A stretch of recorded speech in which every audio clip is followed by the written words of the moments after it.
Alô, tudo bem com vocês? Estamos retomando nossas aulas em Gênesis, continuamos ainda avaliando e trabalhando com Abraão. Hoje, na nossa revista, temos a lição número 9, aqui da revista que temos utilizado em sala de aula. Espero que vocês estejam acompanhando, fazendo as leituras durante toda a semana, muito importante para que a gente esteja mergulhando realmente dentro do texto e dentro da vida de Abraão. Queremos começar esse nosso tempo orando ao nosso Deus.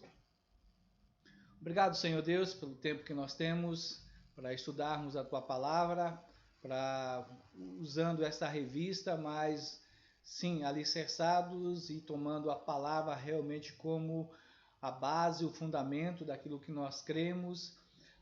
Nos permita, ó Deus, entendermos mais sobre Abraão, sobre sua vida, que ela continue sendo um impacto em todos nós, assim como nós sabemos, foi na vida de milhares de pessoas ao longo da história bíblica, várias palavras ditas a respeito da sua fé, do compromisso com o Senhor, da sua obediência, que isso nos motive a vivermos e seguirmos os passos de Abraão. Abençoa a Tua Palavra nas nossas vidas, eu oro no nome do Senhor Jesus. Amém.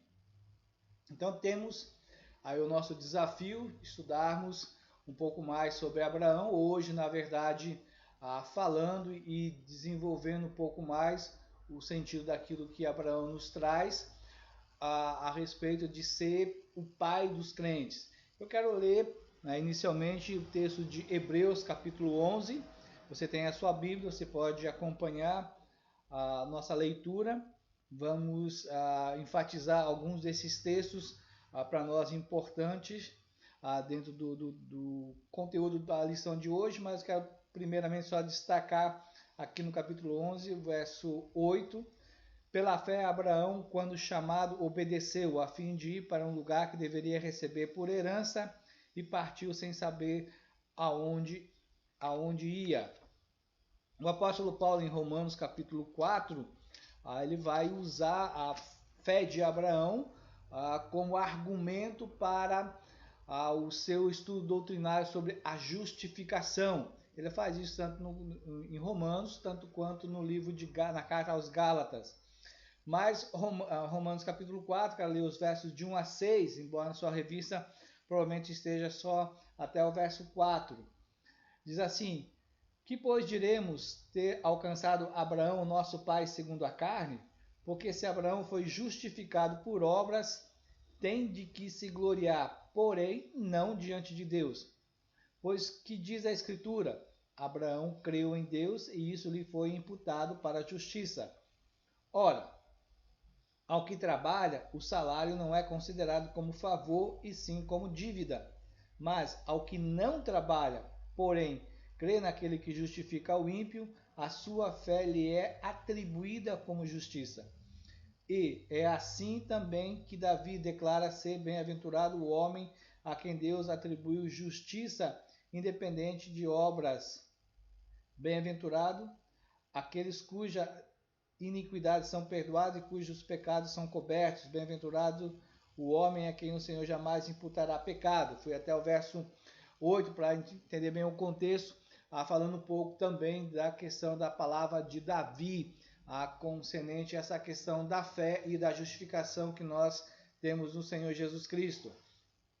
Então olhamos e temos essa palavra dita acerca de Abraão como o pai dos crentes.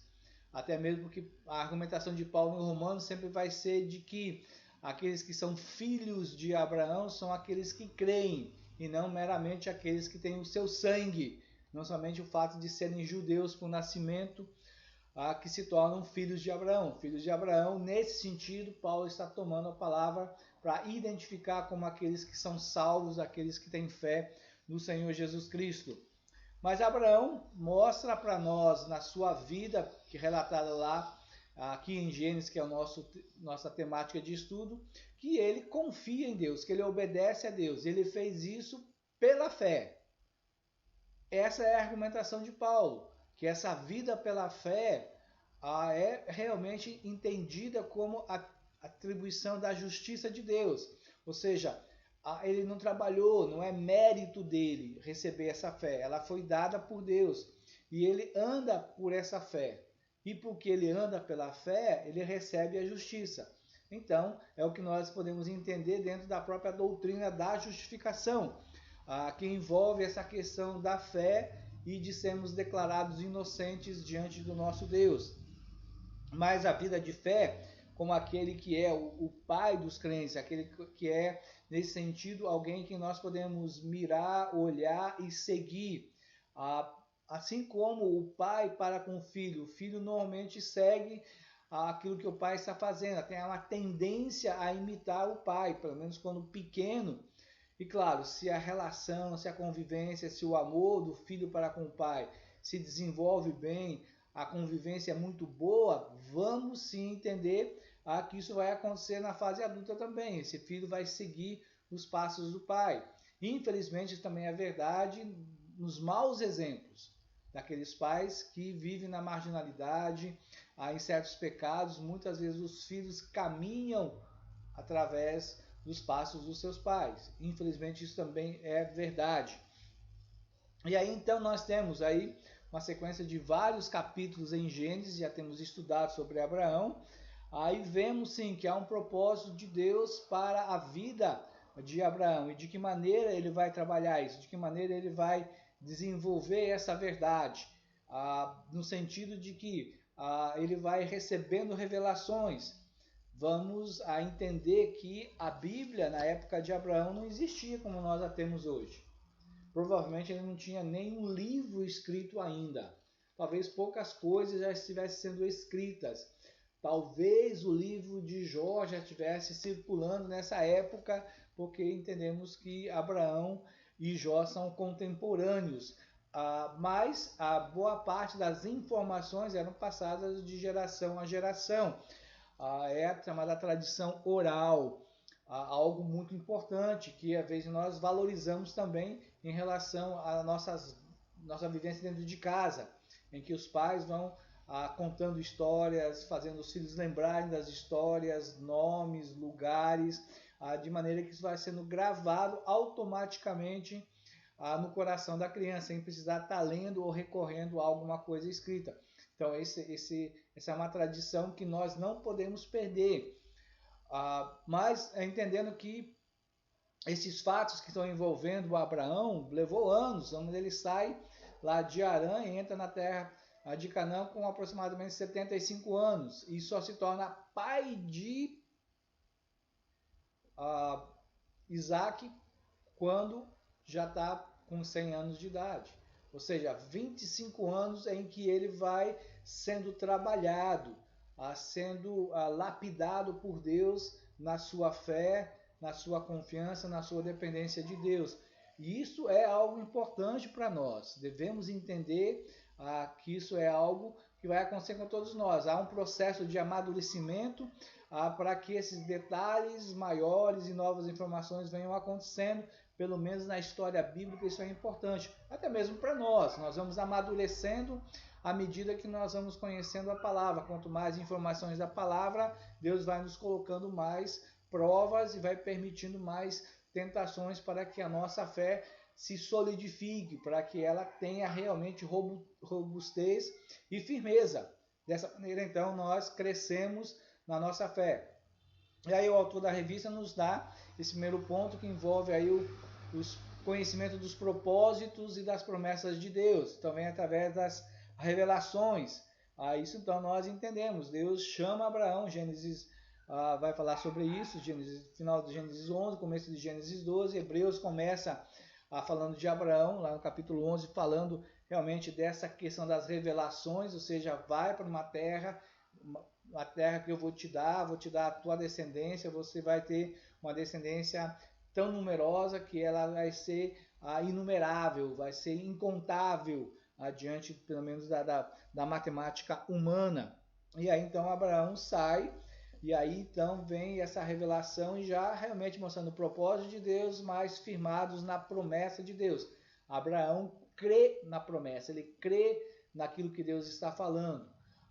Então a sua expectativa, a sua fé se deposita na palavra de Deus, a sua fé se alicerça na pessoa de Deus, não em si mesmo, não nos seus méritos, não nas suas obras, não no fato de ele estar obedecendo, como muitos querem às vezes fazer entender que Abraão foi salvo porque creu.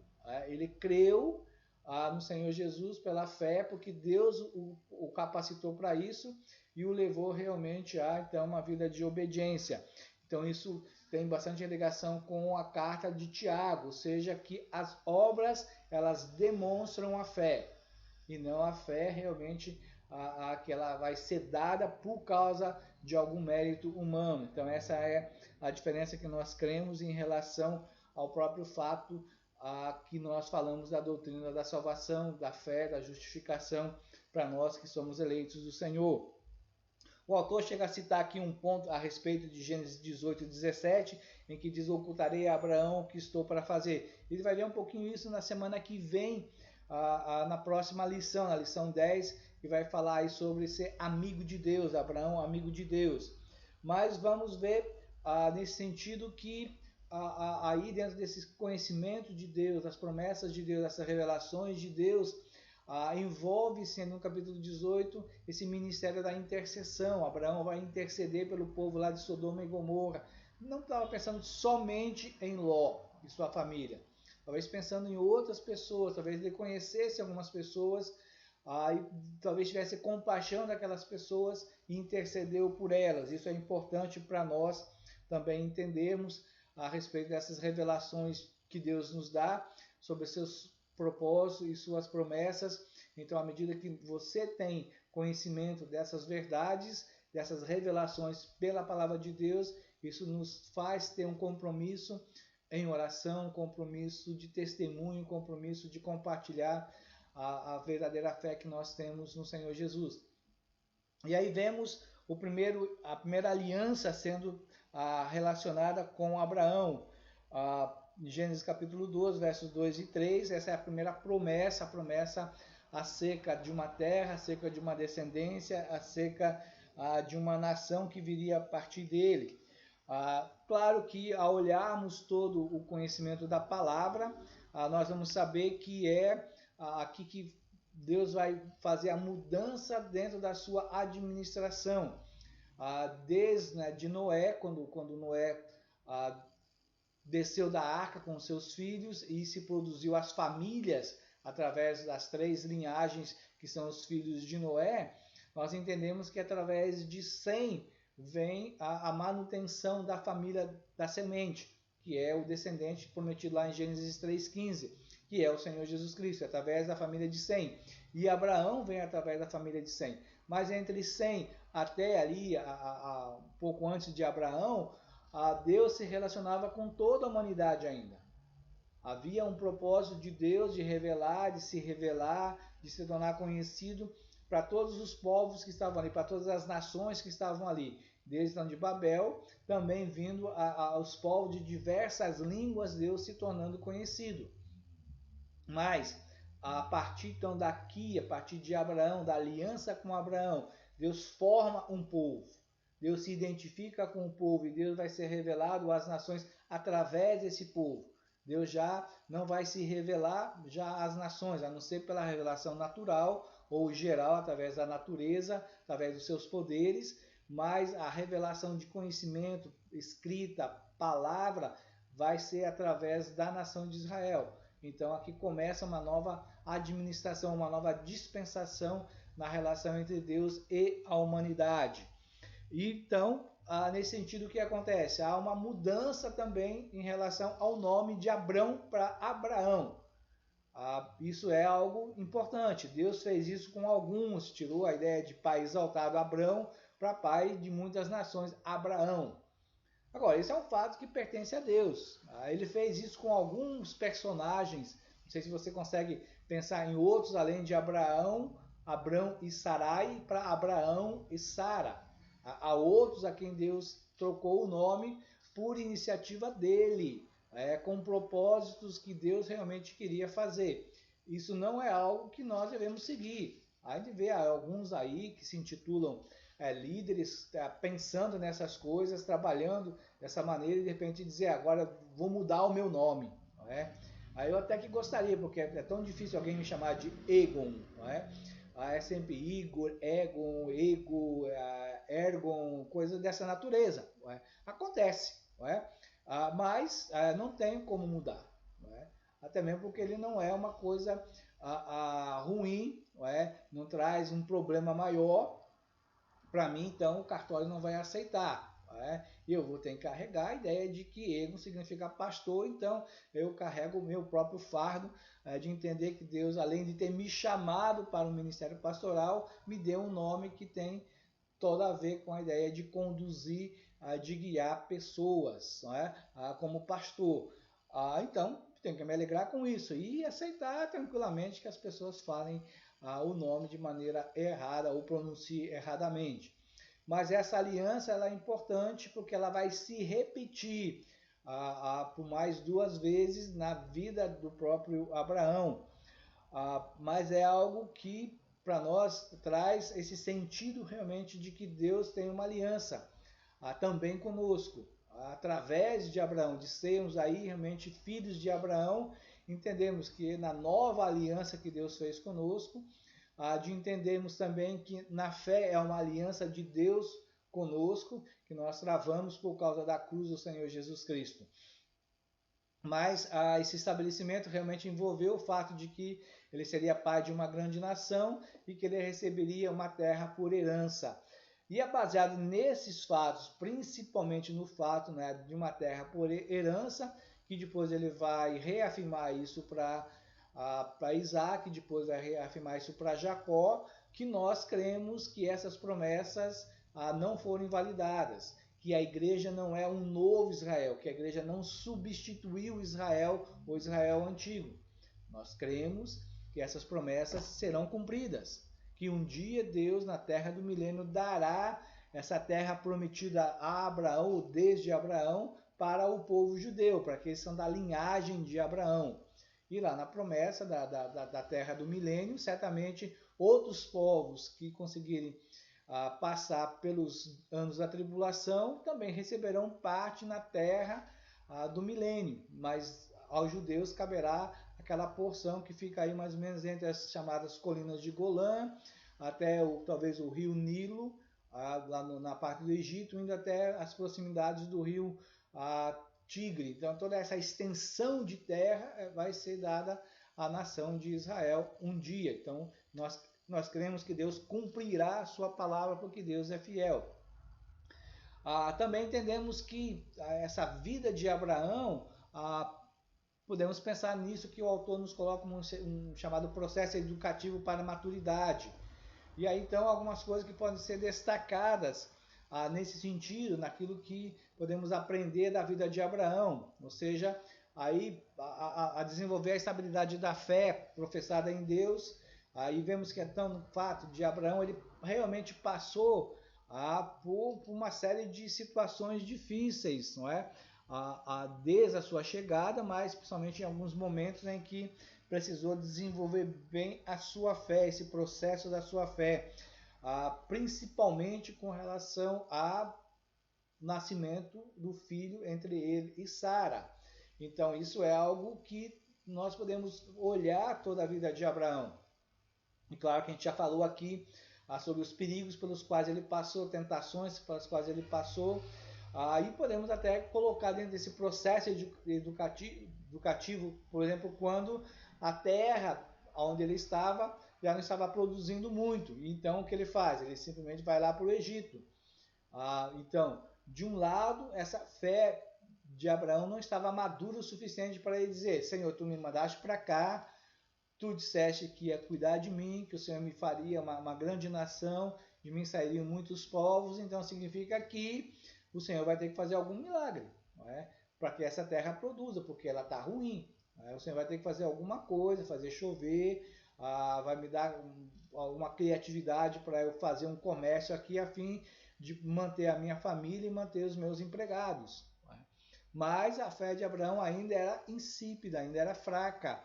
Ele simplesmente pensou em si, pensou na sua família, pensou nas pessoas com quem ele lidava, né? De certa maneira, algo emocionalmente bom, moralmente bom, mas espiritualmente ainda imaturo. E vai para o Egito. E lá, né, ainda mais pensando em si, o medo vencendo a esperança, o medo vencendo a fé, ele faz aquele acordo com Sara a respeito, né, do que ela deveria dizer para os homens de lá. E aí, graças a Deus pela sua intervenção, porque Deus agiu na vida de Faraó e o levou à consciência de que Sara não era só irmã de Abraão, ela era esposa de Abraão. E aí, então, vemos, né, Deus providenciando para que Sara não se contaminasse no sentido sexual, voltasse a Abraão, para não ter problemas históricos futuros, muito menos Abraão voltou de mãos vazias. Pelo contrário, né, Deus ainda o abençoou de uma maneira que nós podemos dizer misericordiosamente, bondosamente, generosamente, porque ele voltou de lá com mais coisas do que quando ele foi. Mas nem sempre vai ser assim. Então, a gente sempre diz, cuidado, porque a história com Abraão é a história de Deus com Abraão, da promessa de Deus para Abraão, da aliança de Deus com Abraão. Não significa que eu posso me meter em enrascada e Deus vai ter que me livrar. E além de me livrar, ele ainda vai me abençoar. Pode não dar certo, pode ser que a sua mentira te leve para a cadeia, pode ser que a tua mentira faça você perder o emprego, que a tua mentira faça que tu possas realmente perder um relacionamento, perder um namoro, coisas dessa natureza. Então, cuidado, mentira não é algo que Deus quer de nós. Devemos confiar nele, depender do nosso Deus. Mas também entendemos que há momentos de instabilidade, como o capítulo 15, verso 6 nos fala sobre essa questão, a respeito, né, da situação que Abraão está desenvolvendo, que está vivenciando dentro dos anos que ele tem. Aí tem uma imagem que a gente traz aí, um momento em que Deus se coloca lá junto de Abraão, né? Abraão vai lá e oferece sacrifícios, são partidos ao meio, mostrando uma ideia de aliança. E Abraão fica lá esperando a vinda de Deus, né? E tem que chotar os animais que estão lá tentando comer a carniça lá no altar. Até que Abraão adormece, então Deus vem e consome. Por que isso é feito? Porque a aliança, nesse sentido de Deus com Abraão, é uma aliança unilateral. Esse pacto é realmente um pacto em que somente Deus se coloca como fiador. Somente ele realmente é aquele que pode fazer ou não fazer. Não depende de Abraão. Esse acordo que Deus fez com Abraão depende somente de Deus, não de Abraão. E se depende somente de Deus, Deus é fiel. Deus não vai quebrar a aliança que ele tem com Abraão. Então, o que nós entendemos e pensamos é que nesse processo nosso realmente a não buscar caminhos alternativos à vontade de Deus, que nós já vemos, já lemos algumas dessas coisas a respeito daquilo que Deus está colocando. Há uma promessa para um filho, não precisava ter ido com a escrava, a promessa era filho entre Abraão e Sara. Então, esses caminhos alternativos não devem acontecer conosco. Devemos confiar na palavra de Deus, naquilo que Deus nos diz. Por isso nós sempre enfatizamos a importância de conhecer bem as Escrituras, de ler e ler com atenção, entendendo realmente como se aplica isso, a promessas no Antigo Testamento que não são para nós, há verdades do Antigo Testamento que elas servem como princípios para a nossa vida, mas não daquilo que nós queremos observar. Então, se a gente entende esse próprio fato, como é que nós vemos nesse sentido esse processo educativo para a maturidade?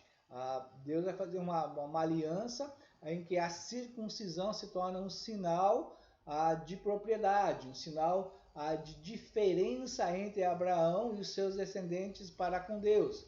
Então todo macho tinha que ser circuncidado, ou seja, talvez para alguns que nunca se preocuparam em saber o que é uma circuncisão, se você quiser ir pesquisar na internet, você pode ir através da chamada operação de fimose, que é o que hoje se fala. Mas basicamente no 8º dia o pai ou alguém, depois os sacerdotes faziam isso, pegava lá o pênis do meninozinho, puxava a pele lá um pouquinho na frente e cortava aquela pele. Isso é a circuncisão. Por isso que na Segunda Guerra Mundial, muitas vezes quando os judeus estavam fugindo, estavam abrigados em algumas casas, e havia uma certa suspeita de que talvez aquele rapaz, aquele homem ou aquele menino fosse judeu, basicamente os soldados diziam: abaixe as calças, porque daria para ver bem a diferença entre um menino judeu, e um menino nascido em qualquer um daqueles povos que não tinham esse tipo de procedimento. Mas isso é processo também de entender o caminho de Deus, entender a maturidade, confiar no Senhor. E também entendemos que Abraão nos ensina realmente a valorizar a verdade, deixando o uso de mentiras, como nós já falamos, já trabalhamos aqui na aula passada e falamos um pouco também agora. Então, o que nós olhamos para nós, como é que nós pensamos nisso?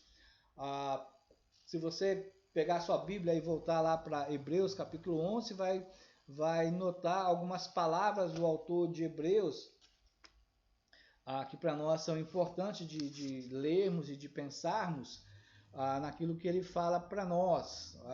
Aí, então, verso 10 diz: porque aguardava a cidade que tem fundamentos, da qual Deus é o arquiteto e o edificador. Então, Abraão creu, embora nas escrituras do Gênesis a gente não vê essa palavra dada por Moisés de que ele estava esperando a Nova Jerusalém, uma cidade sem fundamentos, mas de alguma maneira isso realmente existia. Talvez Deus colocou em certas situações, isso passou dentro da tradição sendo passada de pai para filho, que o autor de Hebreus então resolve, por a supervisão do Espírito Santo, de colocar que essa era uma verdade que estava no coração de Abraão, ou seja, de saber que havia uma cidade, ele esperava realmente uma cidade cujo fundamento tinha fundamentos estáveis, firmes, que Deus era o arquiteto e o edificador.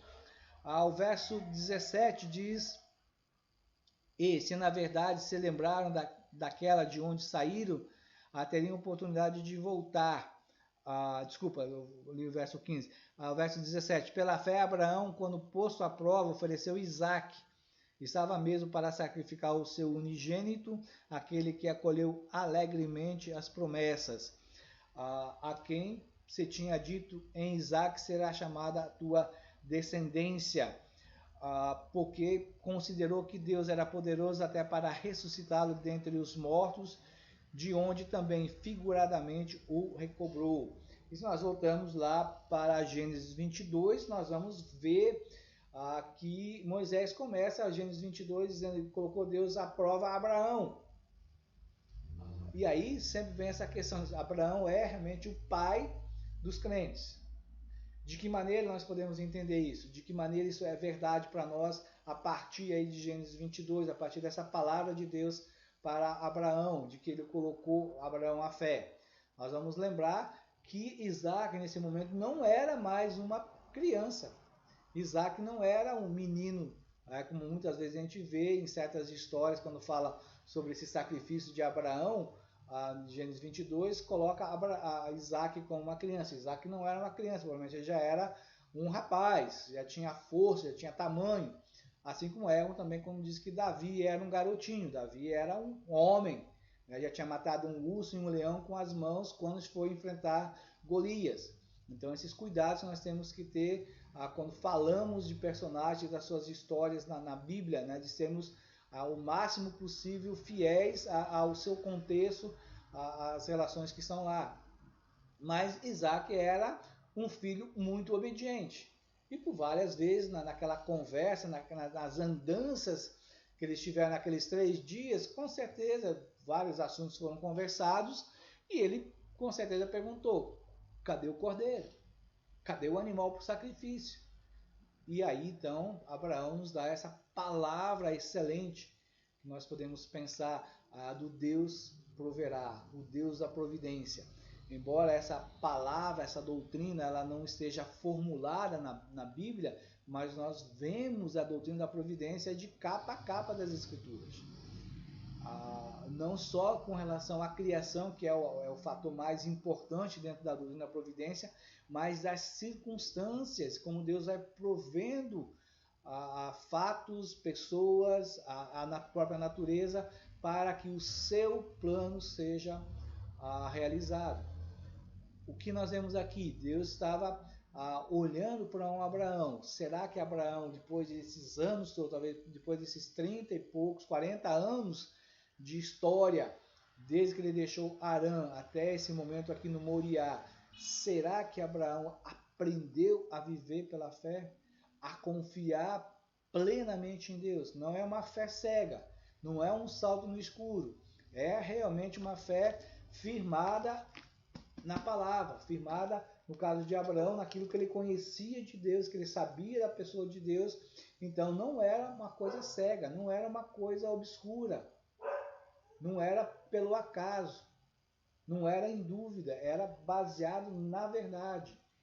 E nós podemos também olhar para a mesma maneira, que Deus prova a nossa fé, mas ela tem que ser baseada na palavra, nossa fé tem que se sustentar na palavra. E isso é o que Deus quer de todos nós. Então, depois de Abraão buscar engenhosamente, através das questões humanas, algumas respostas, algumas ações, com Faraó, com Abimeleque, com Agar, agora então ele simplesmente vai.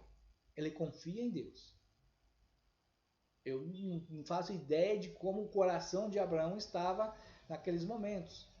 Mas posso ter certeza que ele dormia tranquilo. Aquelas 3 noites ele dormiu tranquilamente. Pode ser essa expectativa que o autor de Hebreus nos coloca da ressurreição. Que ele mataria e Deus tornaria a viver. Mas o fato ele entendia que Deus queria que houvesse o sacrifício, mas que era através de Isaac que ele teria uma descendência. Isaac nem estava casado ainda. Mas ele sabia que era esse o herdeiro dele. Seria o único herdeiro dele. E ele confiou. Porque ele sabia quem era Deus. Conhecia o poder de Deus. Conhecia o amor de Deus. A fidelidade de Deus. Por isso ele foi. E isso então mostra o quê? Que Abraão passou no teste. Aí podemos dizer, ele realmente chega a uma maturidade da sua fé, em que ele depende de Deus, em que ele confia em Deus, em que ele obedece a Deus, na expectativa de que Deus vai agir. Dou os passos pela fé. Assim como ele deu os primeiros passos em direção a uma terra que não conhecia, pela fé. Mas confiando em quê? Baseado em quê? No Deus que ele chamou. Não nas suas habilidades, não na quantidade de bens que ele tinha, mas na palavra de Deus. Então, da mesma maneira, nós somos chamados a termos esse tipo de comportamento, esse tipo de fé. Algumas perguntas que o pastor Gessé Bispo nos coloca aí na revista. Quero agradar a Deus com uma fé semelhante à de Abraão? Você quer realmente agradar a Deus? Ter uma fé como a fé de Abraão? Lembre-se, Deus responde orações. E para ter uma fé como a de Abraão, significa que provas virão. Para que você dependa, para que você confie em Deus, para que você espere em Deus, para que você descanse em Deus. E às vezes pode ser como a de Abraão, que leva 25 anos para que ela se concretize. Mas lembre-se, Deus nos dá a graça. Deus está conosco. Deus supre as nossas necessidades. Confiemos em Deus. Queira Quero realmente que você diga amém. Eu quero ter uma fé semelhante à fé de Abraão. Quero ter uma nova identidade, no sentido de que por minha causa, ou a causa realmente seja a minha obediência a Deus. Não que você precise trocar de nome. Não que você tenha que rasgar o seu registro de nascimento e fazer um outro. Né?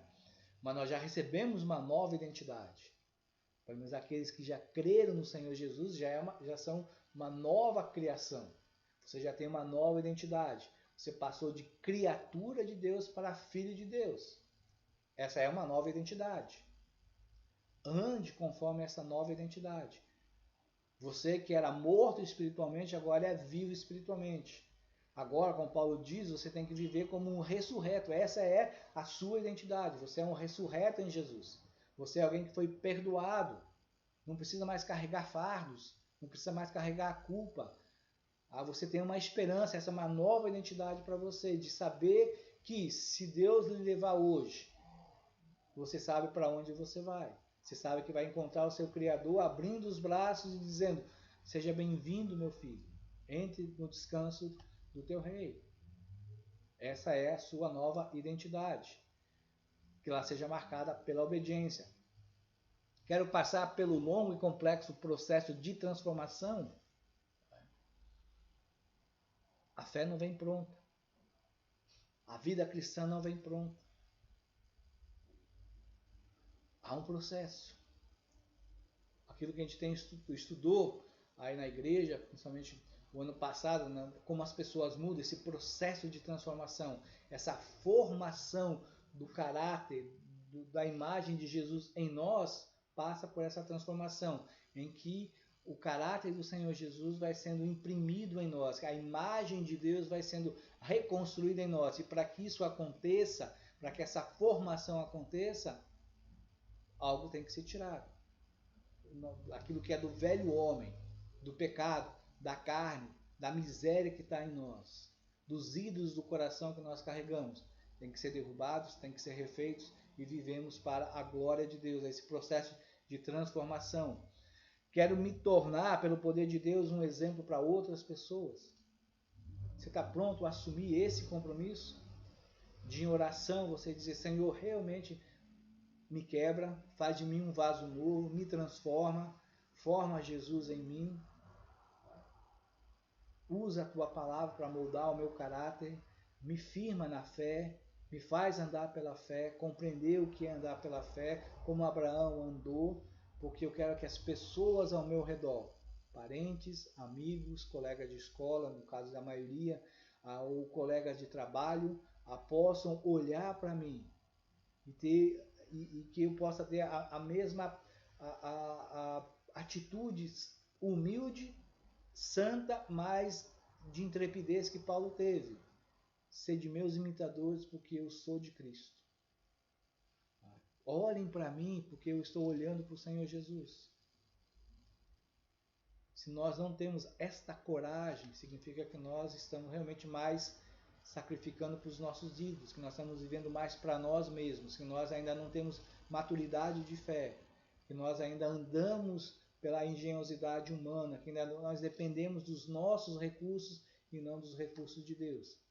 Mas quando nós entregamos a nossa vida, tudo que nós somos, tudo que nós seremos, e dizendo: Senhor, eu sou barro nas tuas mãos, transforma, faz de mim um vaso novo a cada dia, e que as pessoas possam olhar para mim e admirar o Senhor, que as pessoas possam ver Jesus em mim, e não me ver, mas ver o Senhor Jesus, ver a reprodução do caráter de Jesus nas minhas palavras, nos meus gestos, no meu comportamento. Então Abraão nos dá esse legado, e ele é o pai de nós que cremos, de nós que confiamos no Senhor Jesus, a que possamos seguir, que possamos, assim como Abraão é essa referência para as pessoas, para nós hoje, você possa ser uma referência para outras pessoas. Oremos. Obrigado, Senhor Deus, pela tua palavra. Que o Senhor aguarde nos nossos corações e produza o fruto que nós precisamos para a salvação. Derrama, Deus, a tua graça e nos sustenta, e que sigamos conhecendo ao Senhor, possamos servir ao Senhor, possamos viver pela fé, e que a nossa fé realmente ela seja viva e eficaz, no sentido de produzir ao nosso redor uma comunicação de que nós seguimos e nós servimos ao Senhor Jesus. Abençoa o nosso dia, oramos no nome de Cristo Jesus. Amém. Um bom dia a todos, Deus nos abençoe. Amém.